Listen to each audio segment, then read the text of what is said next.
That's really camera one. Yeah, check. I wrote a bunch of notes on my phone, and now I'm realizing that doesn't make sense. Why is that? My phone's over there. Okay. Today, we're going to be talking about probably the thing that has the least amount of time between when it came out and when we talked about it. We're going to be discussing Bo Burnham's new Netflix comedy special, Inside, written, directed, edited by, shot by, everything. He's a Renaissance man. Yeah, he won't let you forget it. He will not. Yeah, so this is kind of a behemoth of a, you know, you could call it whatever. That's the new trite thing already, and people talking about this thing is that, like, it's not really a comedy special. It's like, it is a comedy special. But yeah, it's got filmic qualities, 110%. He has a film background, he has a screenwriting background and a directing background. He knows his way around showmanship and theatricality and editing and using whatever format that he's working within to advance the, you know, he doesn't lean too heavily on any one thing, I would say. He doesn't lean too much on production or writing. They kind of all blend together in one. Maybe if you're a fan. Maybe there's a spectrum. All right, so let's get into, yeah, why don't you just... Yeah, I'll give you my initial thoughts. Net positive or net negative? Net positive for sure. I didn't think it was actually that funny. I didn't think it was a hilarious comedy special, and his whole kind of thing with comedy specials is it's a pretty loose term for him, since most of it's almost like a musical, right, where he's constantly performing. There's a lot of theatrical elements, lighting, right? It's very timed, rhythmic set. Honestly, not much improvisation, even though he's trying to kind of incorporate that into his... Yeah.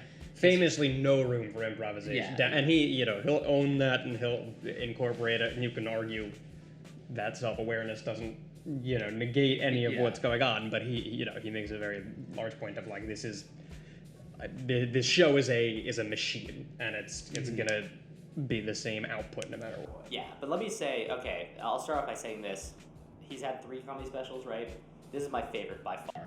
What thing I really liked about it, my favorite thing, is that it's shot entirely in one room, and the way that he's able to utilize that room, to me, shows how great of a director he is, how good of a visual person he is, and I've kind of not seen anything like it where, you know, sure, there's tons of one-room plays, right? But in how he's able to manipulate the space and create color and kind of timing and musicality of it. He doesn't leave anything untouched. He uses the entire arsenal of editing techniques and physical designs and layouts. Wider range of musicals in it, right?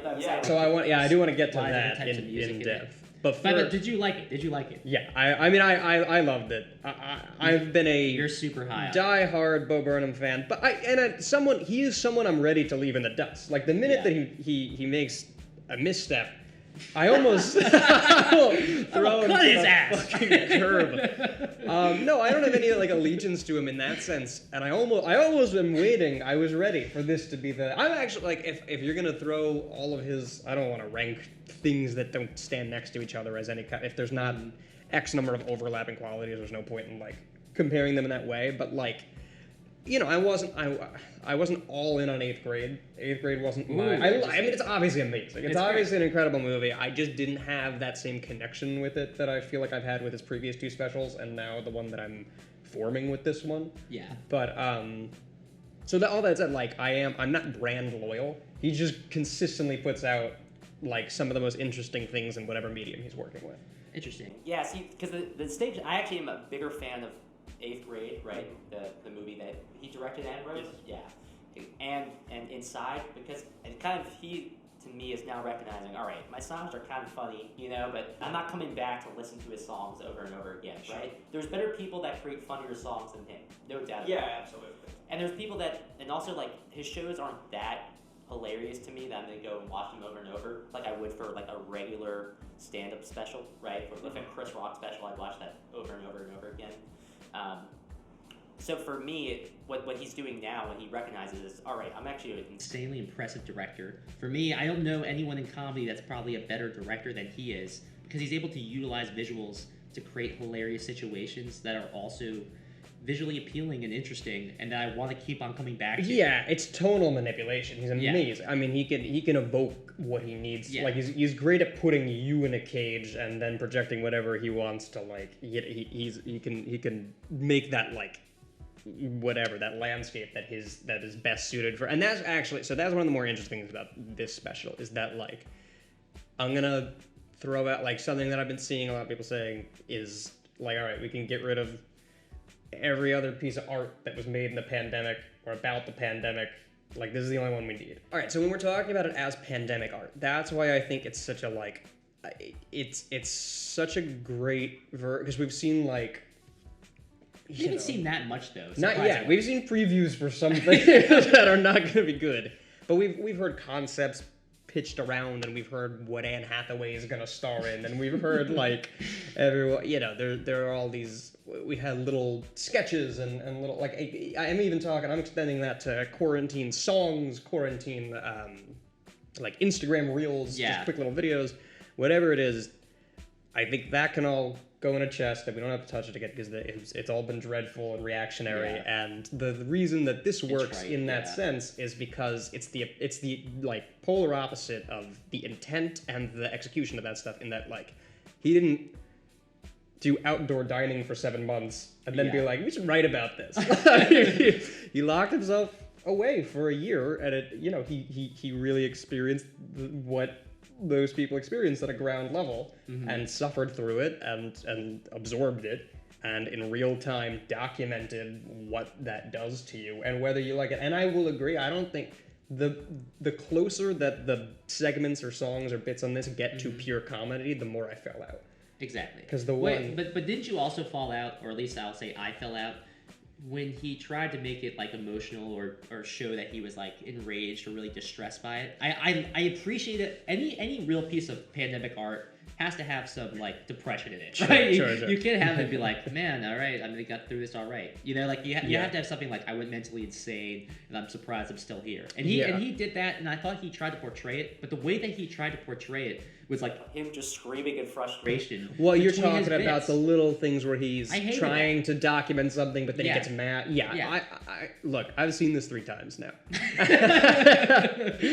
And I don't know if it's Stockholm Syndrome or I'm just molding my, like, that rubbed me the wrong way the first time around. That was definitely the thing where I felt like it was the most performative or the most, and that's really his, he's done a really good job of sidestepping. It's like he's made a weird career out of bearing his soul by refusing to be fully unironic for a moment, because none of it, you go through his first 2 specials, they have this weird quality of being like really authentic to the ideas that he wants to explore, and really unwavering in like whatever he wants to say, whoever he wants to criticize, whatever that is. But he doesn't necessarily, he's not getting up there and doing that, like, and this, for some artists this works, for some artists this doesn't, but like that, just that raw, unfiltered, I'm just going to tell you exactly who he's I not getting am. angry, right? No, he doesn't have that, and it's that's always where, a bit. It's always a bit. Yeah. Always a bit, and he's always making a salient point through the bit, and that's where I feel like a lot of straightforward comedians, not one-man show architects, whatever, but like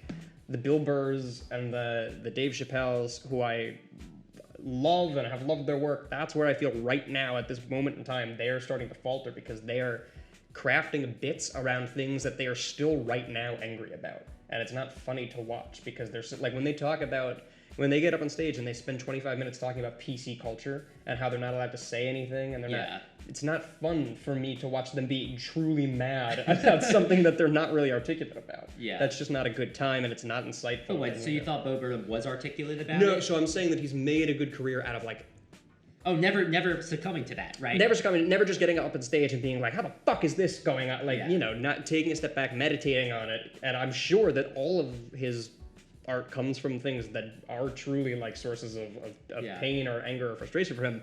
But he takes the time to meditate on it, and he tries to put forward the most useful thing, at least in his eyes. And I'm not saying it always works. That's not a quality. But bring it back to the inside. So how do you think it relates to that? So that's why those little like stabs of or sound almost inauthentic to who he is. Yeah, or... at least inauthentic to the character that he's like built so far, which maybe isn't fair to full on, it's not, this isn't the Bo Burnham cinematic universe. It stands on its own. Oh, wait. But I don't know if that's fair to I don't know if that's a true criticism to say that this is inauthentic, or not inauthentic. That's not a fair word. I understand what you're saying, though, but let me cut in saying that the parts where I really enjoyed it and I thought were amazing. You know when he's on the pillow and he's like, maybe that was great. That's amazing. But that's why it's so good. Yeah.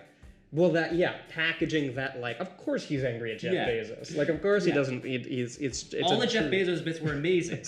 But that's why. So that's where we get to he packs this whole thing so densely with different. It really is him throwing everything at the wall, and somehow 90% of it sticks because he does. You'll get something. I don't know why I feel like you probably were not a huge fan of the one acoustic guitar. Oh my god. Yeah, I didn't think you'd like that. He's like, maybe I'm not that good at it. Yeah, you fucking suck. Sure. I do not want to hear you. I appreciated that song just as a we didn't start the fire of the past. Just cramming in whatever. There are good one-liners in there. There's nothing he does is ever I hated 100% of that. Right. It's just for me a lot of it. The issue is that because it's so scripted and structured, I almost was like, wait, is he acting or is this a genuine emotion that he's eliciting? Of course it was a genuine emotion, right? Yeah. But because everything is so scripted by him, I felt all right, I don't know, this is not who you are. You're not an authentic. You're not a guy who's improvising and flipping out on the screen. That's fair. That's a fair criticism to say that whatever he's given you, and that you can contain to this special. It doesn't matter what's outside of this because he does set everything up as a bit in this special. Yeah. So you do you are a little scarred from how much of a bit everything is to the point where if he is asking you to. Yeah, take me seriously. Right. Right now? Which is where I think the rewatchability helps. I think the more you revisit it, and it does, if you're going to revisit something, I think this deserves... Oh, easily. I wouldn't feel like... I'm going to take a break, though. I want to revisit it in a year or two. No, I mean, that could be a nightmare, depending on just what kind of mental scars we have. We have no idea. Yeah, exactly. But anyway, I wanted to just make the point that, you do get... whatever your take is on that song, or you have things like that song, and you have things like what I thought was one of the most existentially horrifying and funniest bits in the whole thing is when he's doing stand-up to nobody, and he starts describing the physical. I'm butchering it, but there's something about how the physical world is meant to be treated as a coal mine, wherein you suit up and gather equipment and come back to the reality of the digital world. Yeah. And that, that's a really good articulation of something that we sort of have all been dreading in our stomachs for a long time. So you get that stuff where he's really taking an angle and articulating his perspective on it. And it is smart. That's a metaphor, and I like having that visualization in my head. I don't like him being throwing down a camera. No, and being but that's what I mean when I so say frustrated. he throws everything at the wall, because you have that really verbally smart thing on display that captures it. It gives us language for something that's been balling up inside of us. But then you get him in a full ghillie suit, just the most visceral, nightmarish, slamming on a keyboard and saying Jeffrey Bezos' name over and over again. And it also taps into a primal fear or whatever. I actually felt like that one segment communicated as much as just the two lines. Jeffrey Bezos, you did it. Congratulations. What a fucking nightmare. That's haunting. My other issue though is I felt there was a lot of slow bits. I thought he put a lot of time between almost showing the behind the scenes of it. He really made it meandering, which I get. I think his purpose, was that all right, the pandemic wasn't back-to-back action, right? There was a lot of downtime, and I think that's what he's trying to display with the inside, right? But that's not really what I want to watch on TV. I want to just hear you get kind of jam as much as you can into your special and leave me to take the most out of it. I think there's a couple of... I'm not saying... I can't fully play devil's advocate because that is my least favorite bit of it. Yeah. Those were my least favorite segments, but I do understand the added layer of value that comes with this is totally a special about where all of our brains are, where we all are emotionally after this past year, whatever that is. But he doesn't just... tie that up in a bow and leave it there. It's also about what it is to commit yourself to something like that, what it is to commit yourself to something that doesn't have any confines. You know, he just picked up at the beginning of this, the pandemic and said, I'm going to create a special within my home, and he didn't know what that looked like or what that, you know, so that kind of like sticking to an ideal or a concept or wanting to do something for yourself or for others or for the world, and then not knowing how to, like, once the ground starts to disappear from under you, like, how do you stick with that? And I'm not saying that that's, again, like, when I talk about that, when I talk about him using different formats, I'm not talking about quality. It doesn't mean you have to think it's good. I could hear every argument about why it doesn't work for people, but I think that those formal aspects are things to, like, I at least understand it. I at least have a window into it. No, I agree. And I guess I wanted to kind of close off the conversation with the music, because I thought this is the best music he's made, like from a purely like listenable standpoint. And really, I was impressed by his songwriting abilities at this stage. Before, it was just like him kind of diddling around the piano, you know, playing some chords. And now, I really think he's emerged into someone that's like producing kind of interesting stuff. That I'm like, wait, why did you put like comedy lyrics over that? That could be actually a pretty decent song otherwise. Well, that's what so many of his, you know, you get so many people that are like, oh man, and his songs are also good songs on their own. And then it just depends on where you fall on. Like, if you're annoyed by the lyrics, or you're annoyed by the kitschy whatever, then you're like, oh, you wasted a good.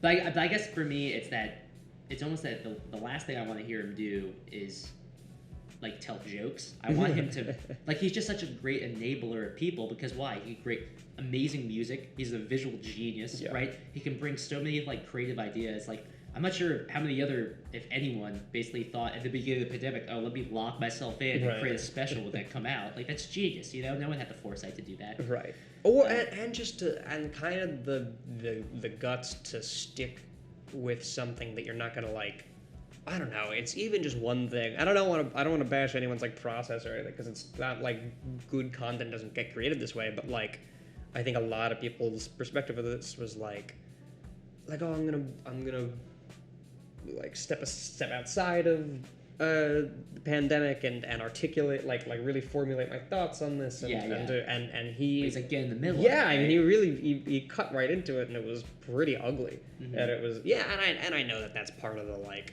it's almost like that idea of the it's like the uglier he makes it, the prettier it is, because it's much. So he's not. Maybe you could argue that it's in a roundabout way he's risking less than the person who's half committing to this. Yeah. Because that's true. If he didn't have the scraggly beard, and if he didn't have the the beard is ridiculous. He looks insane. But but it adds to the allure of it, and it gives it's so much more of a. Yeah, I guess also the part I really liked of it was. Yeah, like exactly what you're saying. How you could tell that these were thoughts in real time. Yes. And not to say that, and I don't want to discredit him, because he's big on craft, and he hones these things, so he's sharpening them, and he's, you know, of course all of his work is very deliberate and fine tuned. But yeah, I think that he splattered his brain on a paper and just like let that sit and shaped what he had, instead of just being like, instead of sitting there and being like, people during the pandemic are eating out a lot, or getting a lot of takeout, and let's write something about takeout. Like, it's not that. It's not the. But so overall, it sounds like you really liked it. Kind of reinforces your Bo Burnham fan. Yeah, and I almost even respect it more than I like it. Not that because I didn't feel joy watching it for the most part. That's true. And especially because a lot of the comedy didn't totally land for me. Exactly. Even because you get a song like the FaceTiming with my mom. And you can see that on any Instagram. But then you also get the sock puppet, which I thought was hilarious. That's very. I feel like that was the most classic Bo Burnham bit in here, which was great to see. He must have used a sock puppet before. Well, he's a big fan of. I don't know if it was a reference or an homage, or it was just sometimes people do use sock puppets, so it's whatever. But he's a big fan of this. I think Danish comedian. It's like this Danish absurdist that uses a sock puppet for it. So I don't know if he was, or it's just a fucking Sesame Street. Yeah. You know, either way, I mean, it's not an inside joke. You don't need to know that there's this guy out there. It's still a nightmare commentary on like classism. Do you think that he's guilty of what he kind of criticizes? Like his big, he said this in interviews too, and then he hits it hard in the special, is like being self-aware does not absolve you of anything. Oh, I mean, I'm saying I think he's the most guilty of it. That's why I really at times dislike him, because he's trying to hit these hard-hitting commentaries, but then also it's like, just because you know that this is a problem but aren't doing anything about it, you can't just write a song being like, what's the song where he's like, is it funny in the pandemic? That was my least favorite. Yeah, it's like, I don't know. It came early on. I don't know. You make it funny, That worried me a lot. Because it was like the first yeah. song, and I just was scared that he was finally succumbing. Because he's usually done a pretty good job of not. If he is doing something self-aware, he's also tearing something else down. Because he's got that great bit in this where he is watching himself watch a react video.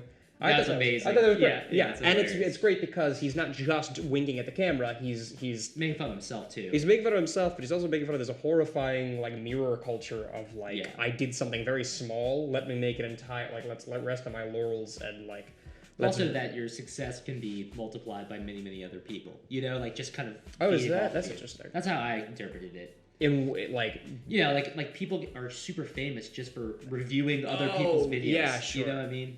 Or I even think of that makes sense. But then I even think of it as like, if you do look at it as, if you take it at face value and he is each of the people in the video, like that, because that's such a huge thing. People do respond to their own work and they do reactions to their own work, and it's like that idea of like commodifying your little like putting your heart and soul into one thing, but then making that like a product for the rest, and then you're like, well, I did this, so anyway, that's what he's not just giving himself an out. He's not just saying like, well, I know what I'm doing. Like that had a purpose to it. Whereas that first song, I was worried that he finally was cracking, because it didn't have. Unless it went right over my head, there was no layer of that. Really was just him working out his guilt. Yeah, and exactly. Maybe that's not fair because we just said that it's great that he's slapping down his like internal monologue. I guess it just sounded, again, it was just like it seemed a little unnecessary, and also like at times I worry the main purpose of any entertainment is to be entertained. The second I'm not entertained, it's not really doing it. Or I'm not entertained, or I'm not thinking critically about something. Well, that's why I would maybe modify that to be the main vehicle of any entertainment. Because the purpose of your art can be whatever. I mean, you could have a goal you want to accomplish, but the cardinal sin is not entertaining. Yeah, exactly. And I agree. You can't. You're not allowed to get away with like thinking you have the most important thing ever to say and then demanding that people sit and watch it because they should. Yeah, I know this you're talking about. Yeah, and then he tries to do like a slight like homage at the end, combining like the three main songs. Do you remember that part? Oh, you're talking about the very separate from that. Yeah. It's like, come on, they weren't that good. You can't do a recap already. It's only been that. Look, if you're gonna paint this as a big operatic thing, you gotta commit to it. I guess. You gotta assume. I think if you're gonna make something like this, you after a certain point, you gotta assume it's amazing. You're just gonna run from that. So I do like what we're trying to do right now. Exactly. Assume it's amazing. Rule number 1: assume it's amazing. And with that, catch you on the flippity.